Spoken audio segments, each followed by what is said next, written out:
BNP. বিশ্ব ইজতেমার দ্বিতীয় পর্বের আখিরি মোনাজাত আজ, ক্ষুদ্রাতিরে লাখো মুসল্লির ইবাদত বন্দেগি। পুরান ঢাকার আরমানি টোলায় আগুন, পুড়ে গেছে সাবান ও প্লাস্টিক কারখানা।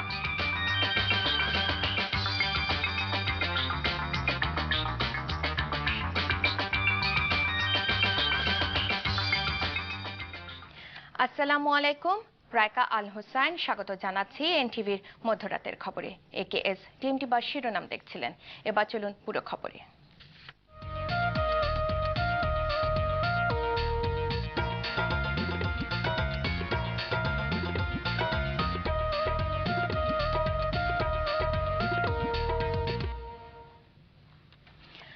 বাংলা একাডেমি, সরোয়ার্দী উদ্যান, রমনা বটমূল, আন্তর্জাতিক ভাষা ইনস্টিটিউট ও শিল্পকলা একাডেমি এলাকা নিয়ে রাজধানীতে একটি সাংস্কৃতিক বলয় গড়ে তোলার পরিকল্পনার কথা জানিয়েছেন প্রধানমন্ত্রী শেখ হাসিনা।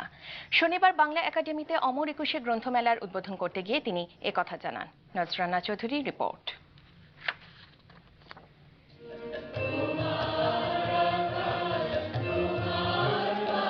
প্রধানমন্ত্রী শেখ হাসিনা বেলা ৩টায় বাংলা একাডেমিতে এসে পৌঁছালে জাতীয় সঙ্গীতের মাধ্যমে অনুষ্ঠানের সূচনা হয়। ভাষা শহীদদের স্মরণে ১ মিনিটের নীরবতাও পালন করা হয় এ সময়। এবারের অমর একুশে বইমেলা উৎসর্গ করা হয়েছে সদ্য প্রয়াত ভাষা সৈনিক বিচারপতি হাবিবুর রহমানের স্মৃতির উদ্দেশ্যে।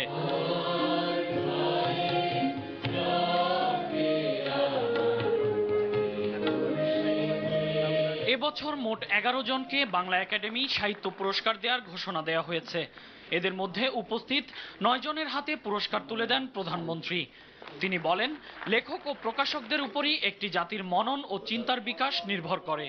নতুন প্রজন্মকে সঠিক পথ নির্দেশনা দিতে এবং সংস্কৃতি মনা করে তুলতে আপনাদেরকেই গুরুত্ব দায়িত্ব পালন করতে হবে।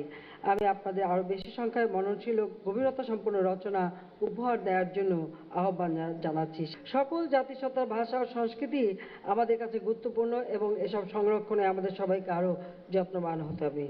শেখ হাসিনা বলেন, মাতৃভাষা ছাড়া জ্ঞান আহরণ সম্পূর্ণ হয় না।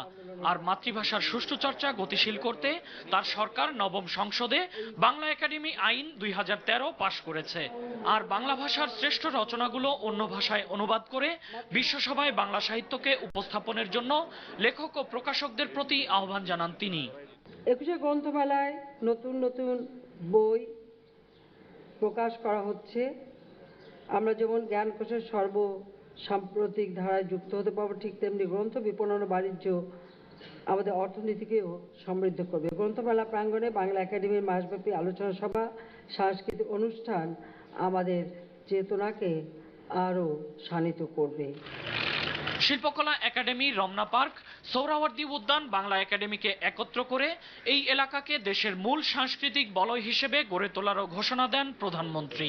জানান, শহীদ মিনারের জায়গা বৃদ্ধি করে একে স্থপতির প্রাথমিক পরিকল্পনা অনুযায়ী গড়ে তোলারও পরিকল্পনা রয়েছে সরকারের। নজরানা চৌধুরী, এনটিভি নিউজ, ঢাকা।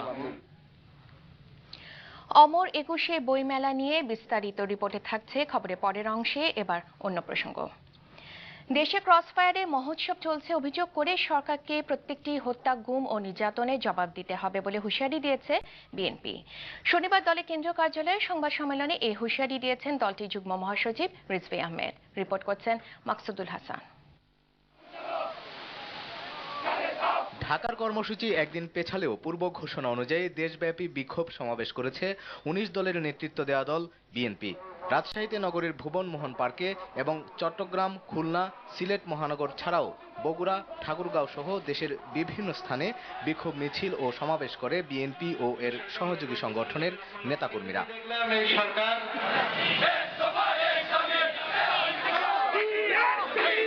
ঢাকার অদূরে নারায়ণগঞ্জের ২৫০০ বিক্ষোভ মিছিল ছত্রভঙ্গ হয় পুলিশের ধাওয়ায়। পুলিশি বাধা আসে রূপগঞ্জেও।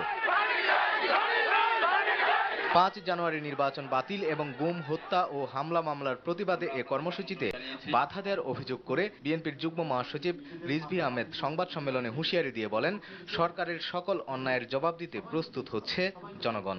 ৫ই জানুয়ারির গণধিকৃত নির্বাচন জনগণ স্বতঃস্ফূর্তভাবে প্রত্যাখ্যান করায় বর্তমান ফ্যাসিস্ট সরকার প্রতিহিংসার বশবর্তী হয়ে এখন জনগণের উপর ক্রস ফায়ারের মহা উৎসবে মেতে উঠেছে। প্রত্যেকটি ঘটনার জন্য তাদেরকে বিচারের মুখোমুখি দাঁড়াতে হবে। প্রতিটা হত্যাকাণ্ডের জবাব তাদেরকে পেতে হবে। আর এই জবাবের জন্য জনগণ এখন প্রস্তুত হচ্ছে। রোববার সোহরাওয়ার্দী উদ্যানে বিক্ষোভ সমাবেশ হবে জানিয়ে রিজভী আহমেদ বলেন, পুলিশের অনুমতির অপেক্ষায় রয়েছেন তারা। এদিকে জাতীয়তাবাদী তৃণমূল দলের ৭ম প্রতিষ্ঠা বার্ষিকী উপলক্ষে শহীদ রাষ্ট্রপতি জিয়াউর রহমানের মাজারে শ্রদ্ধা নিবেদন শেষে বিএনপির স্থায়ী কমিটির সদস্য হান্নান শাহ সাংবাদিকদের বলেন, সরকারকে দ্রুততম সময়ের মধ্যে ফিরিয়ে দিতে হবে জনগণের ভোটাধিকার। অতি শীঘ্র বাংলাদেশের মানুষের ইচ্ছা অনুযায়ী যে ভোটের অধিকার তারা কেড়ে নিয়ে গেছে সেই অধিকার ফিরিয়ে দিতে, আর যদি না দেন তাহলে জনগণ তাদের অধিকার কিভাবে ফেরত নেবে সেটা ভবিষ্যতে বলবে, যে হয়তো একটু দেরি লাগতে পারে। সাংবিধানিক ধারাবাহিকতা রক্ষার জন্য যে সরকারি নির্বাচন দিয়েছে ৩ থেকে ৬ মাসের মধ্যেই আবার নতুন নির্বাচন দিতে হয়েছে, এমন নজিরও সাংবাদিকদের কাছে তুলে ধরেন সদ্য কারামুক্ত বিএনপির নীতি নির্ধারণী ফোরামের এ নেতা। Maksudul Hasan, NTV news, Dhaka.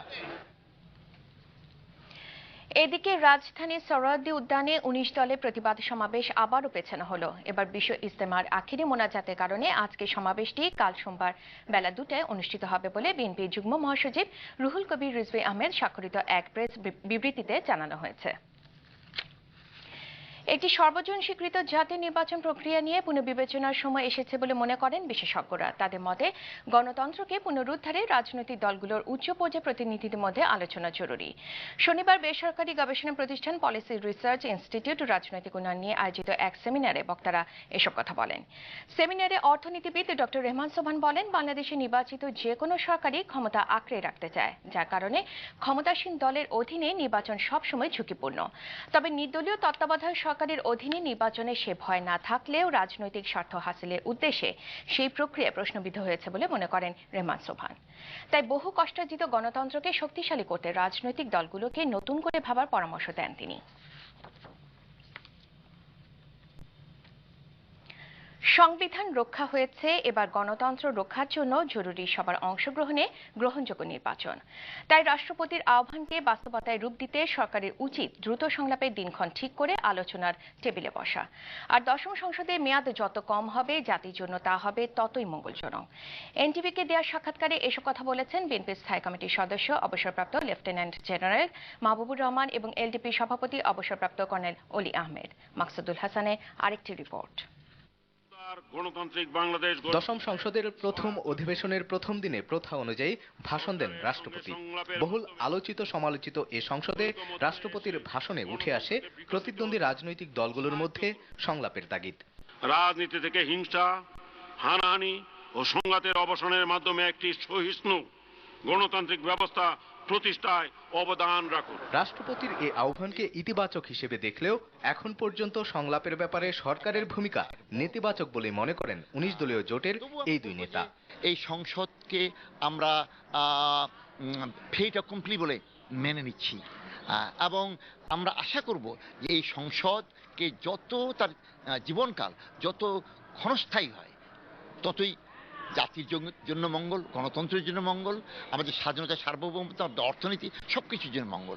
তাই যেটা মহামান্য রাষ্ট্রপতি বলেছেন যে একটা আলোচনা সংলাপের মাধ্যমে সমস্যার সমাধান, সেটা আমরা যেটা বললাম আমি ইতিবাচক মনে করি। রাষ্ট্রপতিও আলাপ আলোচনার কথা বলেছেন, তো তিনি যে গণতন্ত্র হত্যা করা হয়েছে সে ব্যাপারে কিছু বলেন নাই। সাংবিধানিক যে ধারাবাহিকতার প্রয়োজন ছিল সেটা এখন কাজ সম্পন্ন হয়েছে।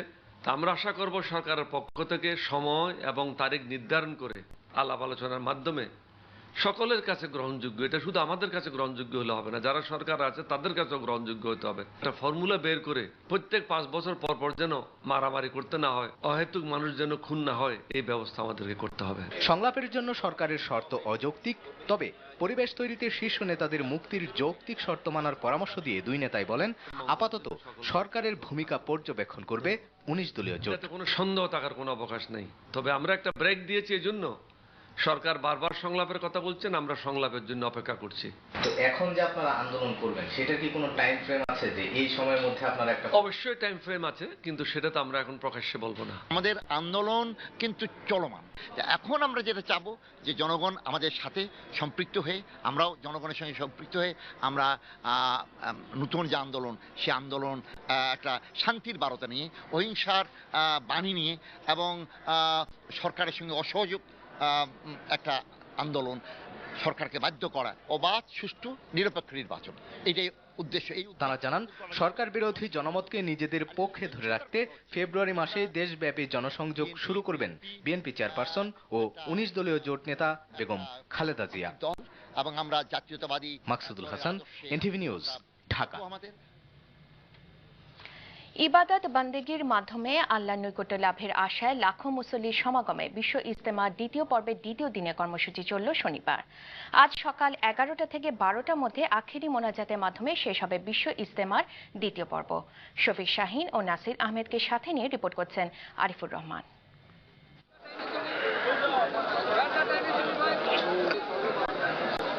ইজতেমাকে কেন্দ্র করে লাখো মুসল্লির ঢল এখন টঙ্গীর তুরাগপাড়ে। দ্বিতীয় দিনে ফজরের নামাজের পর থেকেই তাঁবুতে তাঁবুতে জোট বয়ানের মধ্য দিয়ে শুরু হয় দ্বিতীয় দিনের আনুষ্ঠানিকতা। বয়ান করেন পাকিস্তানের মুরব্বী আব্দুল ওহাব। এই বয়ানে তর্জমা করেও শোনানো হয়।